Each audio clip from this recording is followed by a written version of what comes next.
Hi everyone, my name is Jen and welcome to the Book Refuge and welcome to a fun little end of the year Q&A that I'm doing. There isn't a super specific topic for this. I called it also a hot topic Q&A, but basically I put up a question in my community page asking if there was any topics or questions people had or things that I could either talk or rant about, just in case, just to see if anybody had anything on their minds at all. I don't do these super often, which I think makes them really fun. Sometimes these questions can spark me into a bit of a ramble, or sometimes I have pretty quick answers for it, and we have kind of a good mix of both today, so I thought it could be fun. First off, I'm showing off my new mug that I got for Christmas. This is no promo. I literally don't even know where it's from, but my sister got it for me, which was really sweet, and it just has all of these different romance tropes on it. And it is so cute. Seriously, she's so nice. So I just have water in here right now because I do have quite a few videos to film today, so we're not going to get too crazy. So we're just getting regular level of sass, which is just fine. I got plenty. I got my Beth Dutton State of Mind shirt on because it's Sunday. It's the finale of Yellowstone on tonight, so we are ready. So let's go ahead and dive into these and see what we get out of it, all right? So the first one was actually kind of just a question, and someone asked me, how do I make a recommendations video? So, I mean, how do I actually make it? Well, I do kind of two things. One, sometimes I just go on kind of a binge of a certain trope. You know, I did this back in November. I went on a survival / forced proximity binge, and I read I think I read 7 or 8 books that were just all people being forced together. So I wrote all of those books down, and then I look it up on Goodreads. Well, I don't look it up on Goodreads because Goodreads makes it fucking hard to find the list that you want. Even under Listopia, it's always a pain in the ass to find what I want. So I will literally just go to Google's homepage and I will type in forced proximity romances. And then it always lists a Goodreads list as the top spot. So that's the way that I find a Goodreads list, by the way, is I type it into Google to find it. And then I will go through that list and see which of them I've read. Because, right, I've read thousands of books, and for the most part, they are all on Goodreads. At least for the last 8 years, all the books I've read are on there, which are going to be the ones that are romance, right? Because I didn't read a ton of romance before then. So then I literally will just go through the pages of it and find the ones that I've read and write them down. So the way that that looks too is that if you see, I've showed this notebook before. I use these notebooks by Designworks. I absolutely love them because they have these let me show a blank page. I'm almost done with one of them. They have the subject line, they have the date and the time, so this could be used as a journal, right? And then they already have the little numbered slots right here. So this is the books that I use for all of my video ideas. I use these. So when there's a trope that I want to do, I have some I'm not completely done with. So I want to make a video about my favorite Viscounts. I've done one for my favorite Dukes. I thought it'd be fun to do one for Viscounts. So I will, make a title, and I'll put a post-it note here, and then I'll make 10 boxes because I like to do my recommendations with at least 10 recommendations, just because if people read even, half as much as I do, they may have already read half of the books recommended. This came from when I would watch other people's recommendation videos. They would sometimes only have 4 or 5 books in it, which I understand. Not everyone reads as much as me, so I get it. But a lot of times that video would have at least 3 books that I'd already read. So then there would maybe only be 2 books that I'd never heard of before. So when I make my own recommendation videos, I like to have 10 if I can. Sometimes if it's a very obscure trope, or it's one that I haven't read enough of them yet, I will do it with between 6 to 10. I've done that for a few of the taboo recommendations I've done because some of the taboos are more rare, they haven't been done as well. And I also try to only recommend books that I gave 4 or 5 stars to, so that also slows it down because maybe I've read the trope a lot, but I didn't like a lot of them, So I try to only recommend books that I personally vouch for. And if I don't, I will say, hey, I gave this book 3 stars, but it has this trope you're looking for. Maybe you will like it. You know, I try to be clear with that. So that's basically how I do it, is that I will, you know, look through also my comments to see which videos people are wanting me to do. And I will just go ahead and like start a page, name it, put the spots in, and as I read those books, I'll fill it in. So sometimes it could take me, you know, a month or 2 before I'm able to make that video. So like right now you can see I have quite a few sticky notes for like ideas that I'm working and filling out the list. And then when it is full, I will like turn the sticky note up like this to know that I'm ready to film that video. So then the next filming day that I have, I can be like, oh, I have some that are ready to go, and we can do that. So I hope that answers your question about how I make a rec video. You know, yeah, that's basically it. Is if the topic comes up that someone wants it, I'm like, oh, do I have enough books that fit this topic for me to make a video about? And then I will, you know, like I said, I check Goodreads. I wish there was other stuff to check besides Goodreads. I really need to get more into Reddit, because I've seen some people say like, hey, Reddit has this under, you could look up this trope. I just haven't really experimented with that at all, but I might need to try to find more books that people have read that way. But yeah, that's basically how I do a rec video, is that it will maybe be a book trope that I'm really liking, and so I've read a bunch of them recently and I want to recommend it. Like I was able to do that with like weird and alien romances. I'd read quite a few recently, so I was like, sweet, I can make a rec video for this. So yeah, that's how I do it. All right, someone asked me this question, which we'll see. If you couldn't read romance, what would I read instead? And now they qualified this with like, let's say you were going to get $5 million if you didn't read romance for like, I think they said for a year. I wouldn't do it.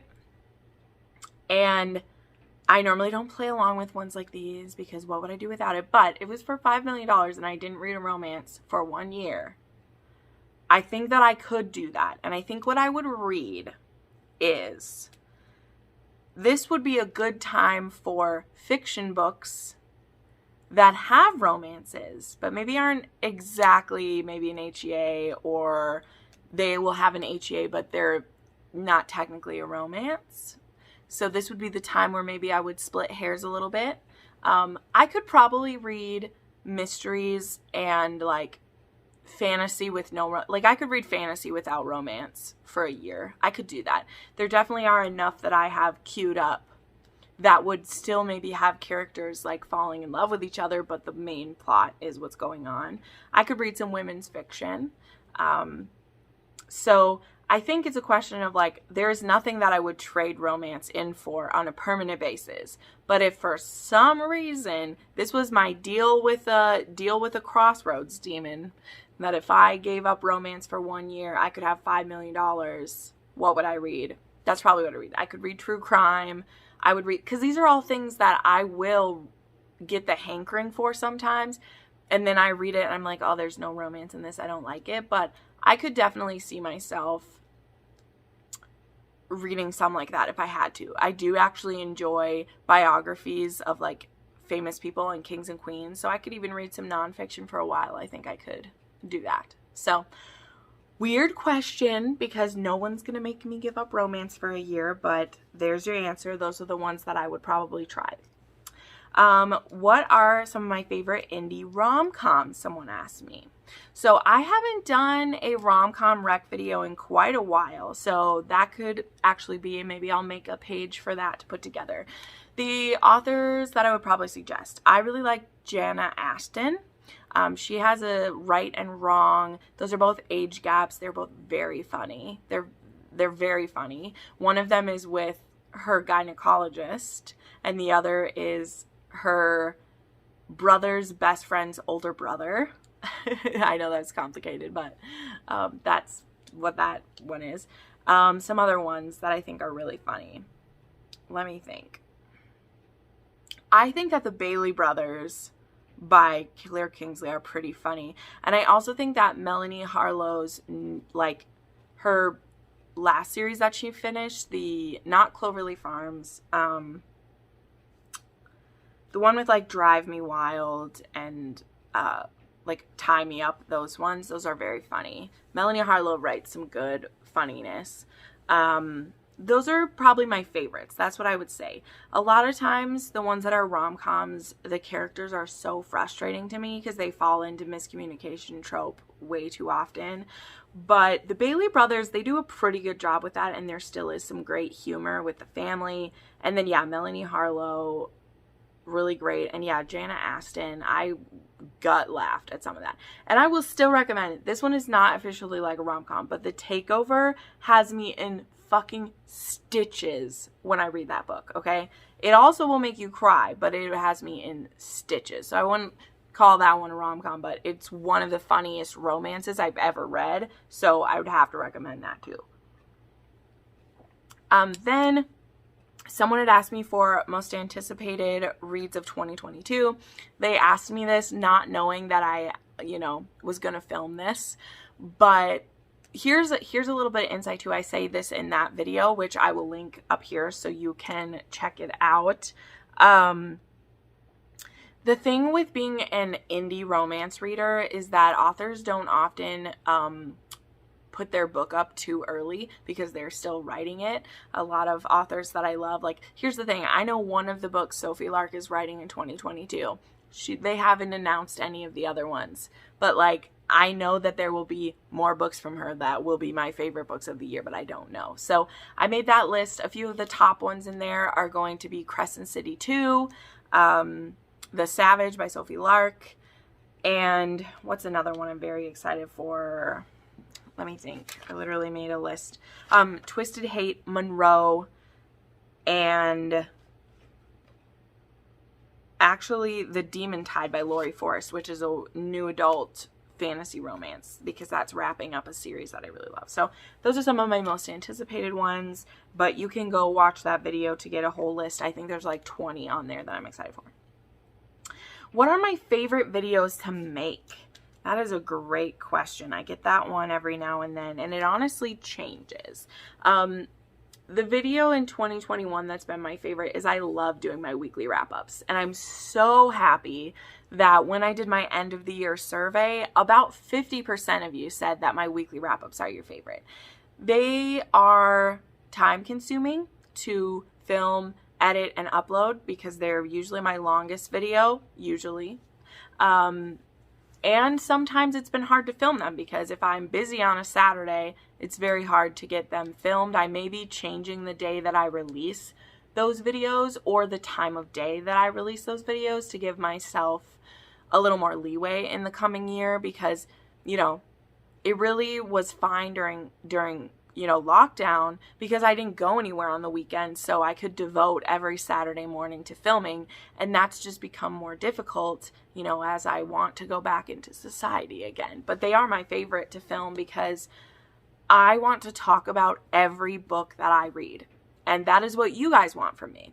My rec videos are often my most popular videos because they can kind of be reached by people outside of your channel, right? Because if someone is typing into Google, they're like age gap recommendations, like YouTube videos pop up there, and I, pop up in those when you are doing a recommendation video.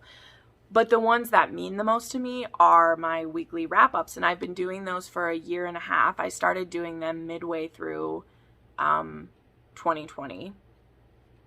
And they've been the most rewarding for me. And it took a while, but they now are pretty consistently my most watched video because people know if they want to know my thoughts on a book, that's where it's going to be. And if people ask me, did you like this or not? I'm going to be like, go watch the wrap up from week 42 because I talked about it for 10 minutes more than I can just text you back on Instagram. Like, I understand when people want to know about their favorite book, but every book I read, literally, unless I'm not allowed to talk about it because of like an NDA that I sign, that I've signed, I talk about it. And yeah, so those books are the most fun for me. Also, which will be coming up soon, they are so much work and very stressful, but I'm very excited to do my Outlander episode reviews again. That was something I did in 2019 and 2020 when those came out, and I was so nervous to do them because I was like, nobody's going to watch these. Nobody's going to care. And it got me my first real big like surge in subscribers, and people loved them. They can be very contentious because I have some opinions about Outlander, but I love Outlander and I love that TV show, even though it continues to break my heart. And I love being able to share it with you guys and talk about it. So those are my favorite videos to make, are my episode reviews of Outlander and my weekly wrap-ups. Those are just, they're so much fun. But I don't really struggle with any of the videos that I make. I mean, I love doing all of them, or I wouldn't be doing it, because I gotta tell you, the amount of hours that I put in versus the payout, they are not close at all. So if I didn't enjoy this, we wouldn't be almost 4 years into this journey. Like I would have thrown in the towel a long time ago. So there you go. Okay, so I have this question. I get this question quite a lot. And it's also just a question that hits the romance community every little bit. Like, without fail, I've been in the romance community exclusively for about 2 years, I think. And this question just comes around. And that question is, why do people think reading romance isn't good or isn't really reading? Why are people so judgy? So I got this asked in a couple different ways. And it's difficult. It's difficult. I think that there are certain things that women love that are seen as number one only, that women love them, which just flatly isn't true. It flatly isn't true that only women love romance. And I'm not even just talking about like only females or people who identify as female. Like, there are people of every gender who love romance. They love different kinds of romance, and maybe they don't even realize that they love romance, but they do. And like anything that is sex positive, it gets a stigma around it. It just does. Just look at all the things that are sex positive, and even if they might be popular, they still get a stigma around them as not being as smart as something else, or as cool, or as worthy of attention. But in times of stress and in times of trouble, which industries see the biggest pop, the biggest surge? It's the industries that make people feel good, you know? So I can't tell you why people exactly feel judgy. I struggle with this specifically as a Christian myself. I know the reasons why my certain loved ones, a lot of my loved ones are very supportive. I've said this. I know why some of my certain loved ones see it as something that I shouldn't be putting my time into, and something that could be, you know, detrimental to my mindset or reality or things like that. Like, I see their point of view because I still am a Christian. My faith still is important to me. It's not like it's something that I loved as a child and now I'm like, oh, my crazy Christian relatives. Like, I understand the parts of it that are hard for them. And I think some of us who are raised Christian or Catholic or whatever you were raised at, you know which parts of your religion have a problem with that. Those of you who aren't, who that isn't a factor in your life at all, and you're like, why are people being so judgy when it's okay for video games that kill people, when it's okay for movies that do that, superhero movies, why is that okay? And I don't have an answer for you. There is deep psychological reasons, there are societal reasons, there are things that honestly I don't give two fucks about why. And I can't completely comfort you if that's something that bothers you, that people are judgy about it. Because I go through phases of it where I really care that it hurts other people, that people seem to think that it needs to bother them, that I love romance and that's all that I want to talk about. And then there are times where I'm just like, fuck off, I don't care. So why do people think reading romance isn't good? I think it's because they've never experienced a good one, or they only see it as like a Hallmark thing, or they only see it as porn. Like, people who are judging it, they probably are putting romance into a category, and probably not a favorable one. Not realizing that so many of the stories that they love are a romance. Because we've talked about this before. The definition of a romance is when something has a happily ever after. Whether that's freaking Lord of the Rings or whether it is a Harlequin. Okay? If something has a happily ever after, it is a romance. It's not necessarily in the romance genre. I've actually made a whole video about this. It came out quite a long time ago and it's not great. But when stories were invented, there was only two kinds. There was a tragedy or there was a romance. And there was different variation of that because there was also like comedy, but a tragedy could be comedic or a romance could be comedic. There was only two kinds of story. So romance has always existed. It's existed since story has existed. It's just what people see as romance and what romance novels are.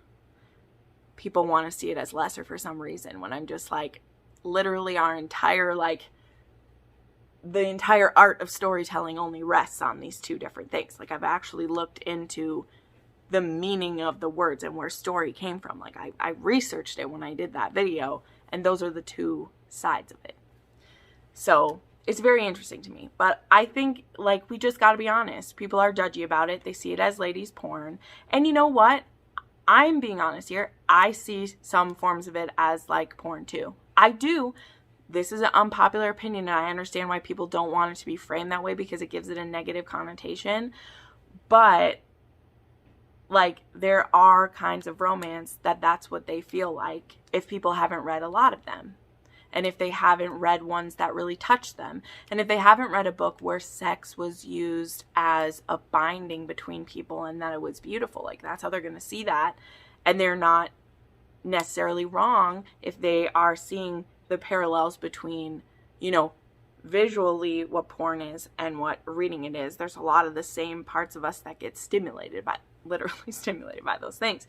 I think the difference for me is that I don't get offended when it's called lady porn, and some people just are like, that's so disrespectful, this or whatever. Whereas I'm like, to me, if you want to simplify it as that, I'm like, sure, well, I could call your video game torture porn. You want to keep killing people and you're getting a joy, a buzz out of killing people.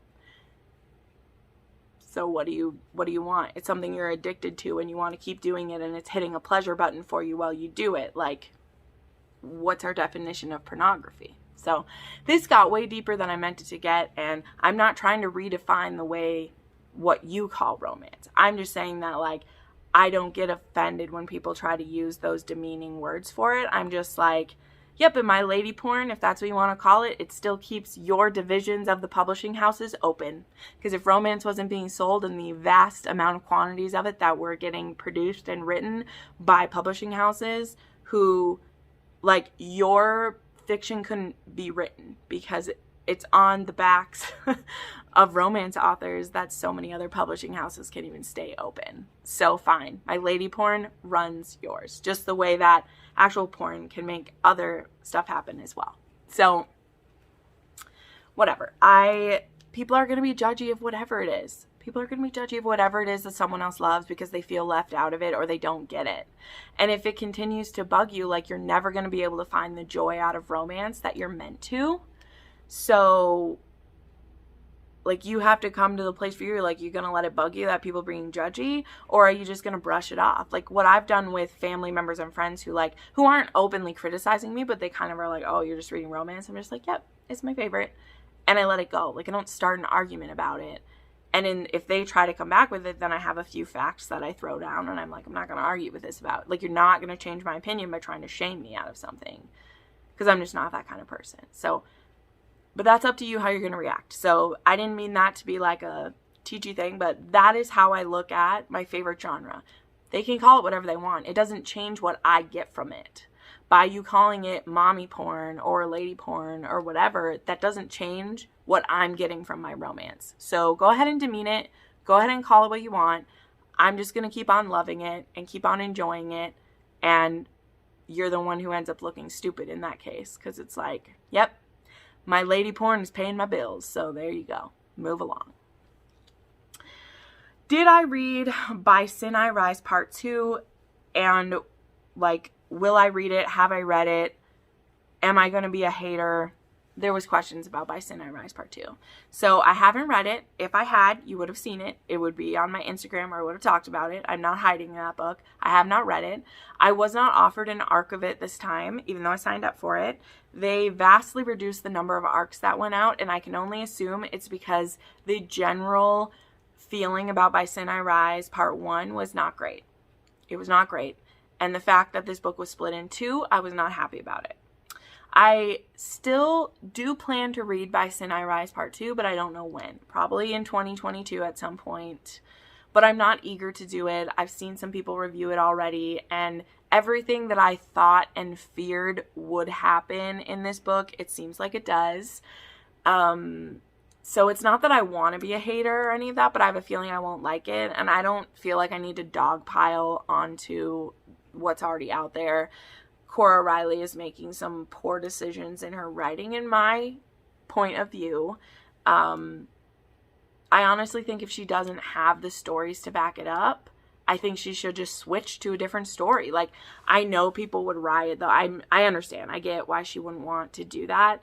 But if you're just going to write the stories of these characters I love and completely change who they are and not give me what I think they deserve, then I don't want to read them. You know, I don't want to watch these characters I've been excited for get shitty books. So we'll see. Like, there are still some of the kids that I really, really want to read their book. And so I'm not going to say never, but I hope she gets re-inspired. I hope she finds what it is that made her book special to me. But when I look at her books as a whole, when I look at all of them that I've read, there are only two that I would literally die for them. The others I've enjoyed, but I could have done without. So out of the 15 books I've read, there's only two that I feel that passionately about. I'm not that surprised that I, aren't loving these. So that's why you haven't heard anything about By Sin I Rise. Someone said, the love hypothesis was not good. Well, I don't completely agree with that. I gave this book 4 stars. I know some of my friends really loved it, and I know some of my friends just thought it was boring. I'm somewhere in the middle. I thought it was a cute setup. I thought it was kind of ridiculous, though. It wasn't as sexy as I wanted it to be, particularly for the fact that the heroine thought about snogging the hero every 5 minutes, and it wasn't very sexy at all. But I knew it wasn't going to be, and I don't think that it was bad, but I don't think it was one that the hype was that hot. It's one of those that the hype got away from it, But I thought it was cute. The audiobook was very enjoyable, and I had a fun time. So I don't have anything that I actively dislike about it. So I don't think that it was not good. I just think it's not the kind of romance that I'm looking for, and I would have liked it to be spicier, and I would have liked the hero to be a little more possessive, which he's just not. That's not the kind of character he was. So there's that. What show do you think has a better plot, Outlander or Bridgerton? This made me laugh so hard because I don't know if someone thought this was a catch-22 or if they just honestly want to know or what this was. But this isn't even I don't know what to say here. This isn't even a, it's an obvious question to me. That's the thing. The plot of Outlander is so superior to Bridgerton. It's not even funny. I hope that's not spilling the tea or anything, but Outlander is a plot that spans 40 years, has hundreds of characters, touches on so many different themes and heart-wrenching moments. It touches on family and romantic love and brotherly love and companionship and pain and loss and grief and death and the death of children, the birth of children. It literally is a family saga. And it is so powerful. And Bridgerton, specifically the TV show Bridgerton, is a thimble compared to an ocean, in my opinion. That's not to throw shade on Bridgerton, but when you put the book in the shade of the oak tree that is Outlander, it kind of casts its own shade. I don't really have to do it. I had a good time with Bridgerton, which I have also reviewed all of the episodes of Bridgerton. You can check those out if you'd like. But Outlander is so far superior. In my opinion, I don't even know what to say here. But I'm a very biased person. I'm kind of obsessed. Those are all my Outlander books, right up there. I mean, I do have all my Bridgerton books up there, but they don't even compare in my opinion. And Bridgerton, the show, we'll see what they're doing with season 2. I'm very nervous, but I doubt that my opinion will be changed by what they're doing with that either. Like, it's just fun. But that show is literally just like people trying to find husbands, which is great. I mean, that's what a lot of romance that I read is. But Outlander is just so much more. So that's my answer to that. What are some overhyped romances of 2021? I haven't read too many of them. So, I mean, yeah, I do think The Love Hypothesis was overhyped. That doesn't mean I thought it was not good. I thought Bombshell might be overhyped. I have not read it yet, though. That's the thing, too. I don't read a lot of the overhyped ones because I usually wait. What else might be overhyped? I don't know. I don't read too many that are overhyped because I don't fall into hype very often. So maybe The Love Hypothesis? Yeah, I don't really have any for that one. Sorry. I'd have to think about it more, honestly. I didn't really overly prepare for this video. I just wanted it to be fun. So Tiffany asked me the new additions to my boyfriend list. So this I already, I made a video about this a little bit ago. So if I find that, I'll link it. But I didn't really have too many new additions because it's basically all the books on my favorites list. Like, I love those guys. So, I mean, Dean and Reilly, Declan from Carnal Urges. Yeah. They're on the boyfriend list now. They're pretty great. She also asked me, if your book besties set you up for a speed dating event, which heroes would you hope are there? I mean, definitely Tristan. I don't know what else to say to that. Reilly, Declan, Magnus from Lessons in Sin. Oof. Yeah, those are some good ones. That'd be great. I mean, again, obviously Jamie, but would he ever even be there? I don't know. So this was kind of funny. I laughed a lot when she asked me. She asked me if Reilly, this was also Tiffany, if Reilly and Riona invited you to the ranch, what would you most be excited to see or do first? And I laughed at her because I was literally raised on a farm.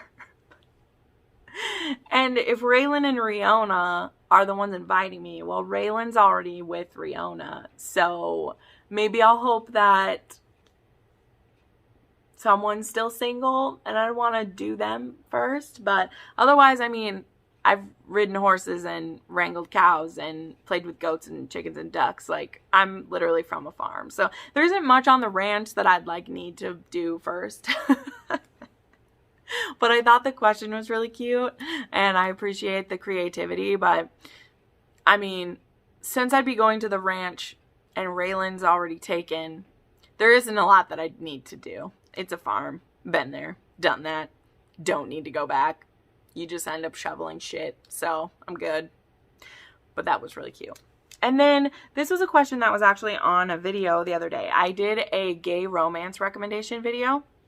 And someone had a good question, and I have seen other people talk about this topic, and I thought that I would just share my thoughts because, yeah. Anyway, the question is, how do I feel about gay romances that are written by straight women? And this person is saying that they try to stay away from those. They want to read gay romances by men and sapphic romances by women. And I have a few things to say about this. Number one, I understand where this question is coming from, and where, the question too is a lot about is it fetishizing to read them written by women? And that is a difficult question because I think that's really up to you as an individual whether you want to do that. I'm of the opinion that I want to support own voices when I find them and where I see them. So I do try to read a good amount of gay romance written by men. I've loved a few. I really like Damien So is it Damian Suede, Alexis Hall, Cole McCabe. There's a few others that I like, and so when I find those and I find an author I really love, I do try to support that. But I'm also of the belief that I want to support the own voices where I find them, but I don't only read books written by own voices, because that would really limit my reading. And I don't just mean this with sexuality. I mean this with race. I mean this with disability. I mean this with anything that someone can be an owned voices for. I want people to do their research and be as true as they can and respectful for whatever they're writing, you know.